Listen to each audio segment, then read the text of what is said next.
किसी भी देश की तरक्की का अंदाजा इसी बात से लगाया जा सकता है कि उसका पब्लिक ट्रांसपोर्ट कितना आसान है। दुनिया में कुछ ही देश ऐसे हैं जिनके पास उत्कृष्ट सार्वजनिक परिवहन की व्यवस्था है। दुबई की बड़ी बड़ी शानदार इमारतों और शॉपिंग मॉल के बारे में तो आपने सुना ही होगा, लेकिन क्या आपको पता है दुबई उन देशों में सबसे ऊपर है जिसके पास अत्याधुनिक ट्रांसपोर्ट सिस्टम है। दुबई की बसें और ट्रेन शानदार अनुभव कराती है जो केवल एक ड्राइवर के साथ कैशलेस सिस्टम पर काम करती है। अगर दुबई में टैक्सियों की बात करें तो इसमें Toyota Innova, hyundai Sonata, Mercedes Benz, Nissan, Altima जैसे बड़े ब्रांड्स के नाम शामिल हैं। अगर आप दुबई में लग्जरी टैक्सी चाहते हैं तो दुनिया के सबसे बड़े ब्रांड जैसे ores, Senate, Cadillac one, Lincoln town car, BMW, Lexus उपलब्ध है। लेकिन दुबई ट्रांसपोर्ट उससे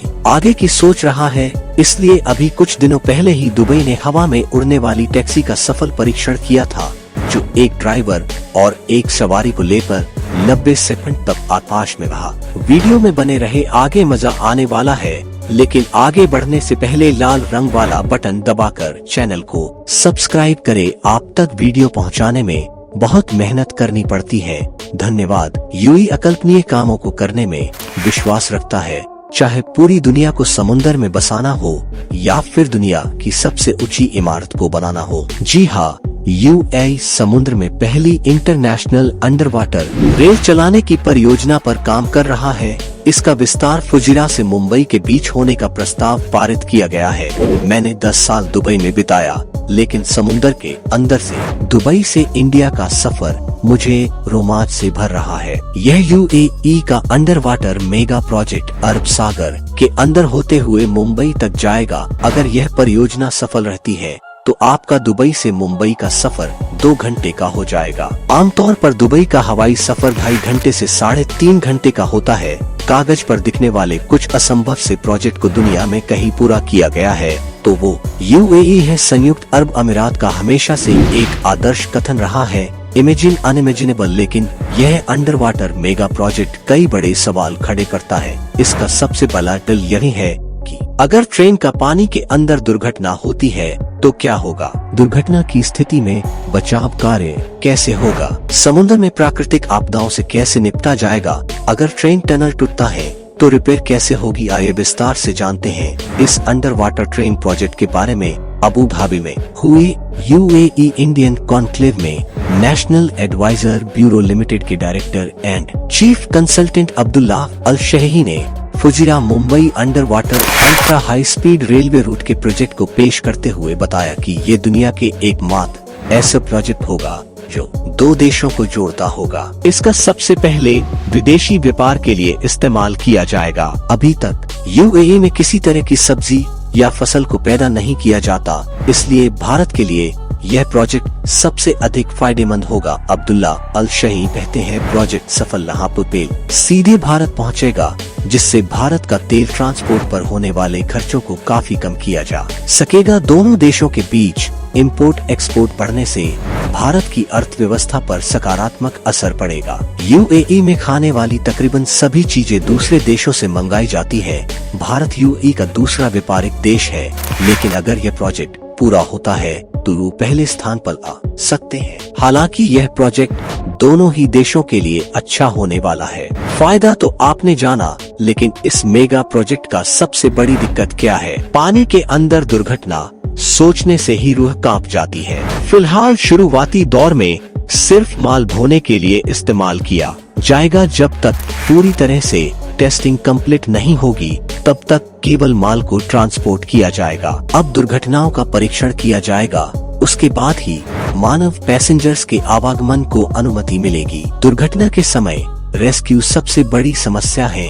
इसके लिए एक्सपर्ट्स कहते हैं कि यह रूट लगभग 2000 किलोमीटर का होगा और दोनों देशों के रेस्क्यू टीम अपने अपने चेक पॉइंट पर रहेंगे। प्राकृतिक आपदा की स्थिति से निपटने के लिए यूएई व भारत दोनों को मिलकर समुद्र तटों और अरब सागर में कुछ जगहों को चिन्हित करके बड़े बड़े एडवांस्ड अलार्म सिस्टम डालना पड़ेगा, ताकि ऐसी स्थिति की सूचना मिलते ही अंडर वाटर ट्रेन को रोका या वापस किया जा सके। दूसरा सबसे अच्छा तरीका जिससे आप पहले कुछ परीक्षणों के बाद ही लोगों को आवागमन की सुविधा दी जा सकती है, इसके लिए बेहतरीन इंजीनियरिंग द्वारा निर्मित फ्लोटिंग रेल रूट का इस्तेमाल किया जाए जो सुनामी जैसे आपदा से निपटने के लिए डिजाइन किया गया हो।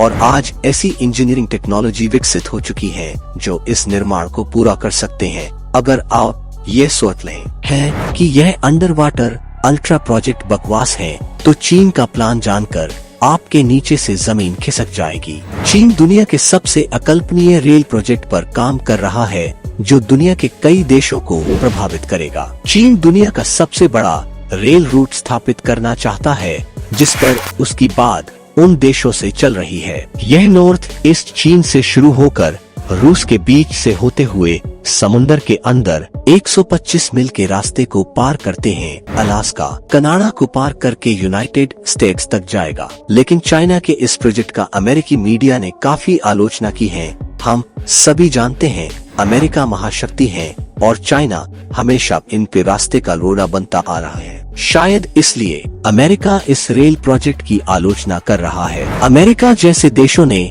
इलिट फर्स्ट वर्ल्ड ऑर्डर बनाया है जो बिना हवाई सफर के संभव ही नहीं है। पूरी दुनिया को आज अमेरिका हवाई जहाज बेचता है, क्या आपको पता है? और चाइना इसको खत्म करने की तैयारी कर रहा है। चीन चाहता है कि पूरी दुनिया रेलवे का नया वर्ल्ड ऑर्डर स्थापित करे। इसे आप दो सुपर पावर देशों की नाक की लड़ाई मान सकते हैं। अमेरिका कहता है जब आप 12 घंटे में अमेरिका से चाइना पहुंच सकते हैं तो 2 दिन का सफर कोई क्यों करेगा। लेकिन इसके पीछे चीन का मकसद साफ है। वो पूरी दुनिया में अपने माल को घर घर पहुंचाना चाहता है, ना कि लोगों को आरामदायक सफर देना चाहता है। वीडियो के शुरू में ही मैंने आपको बताया था ट्रांसपोर्ट कितना महत्वपूर्ण हिस्सा होता है किसी भी देश की अर्थव्यवस्था के लिए। उम्मीद है हमारे देश की केंद्र सरकार भी कुछ ऐसे ही प्रोजेक्ट पर जल्द काम शुरू करे। दोस्तों, अगर आपको हमारा वीडियो अच्छा लगा हो तो प्लीज सब्सक्राइब करो। आपके सपोर्ट से हमको मोटिवेशन मिलता है। धन्यवाद।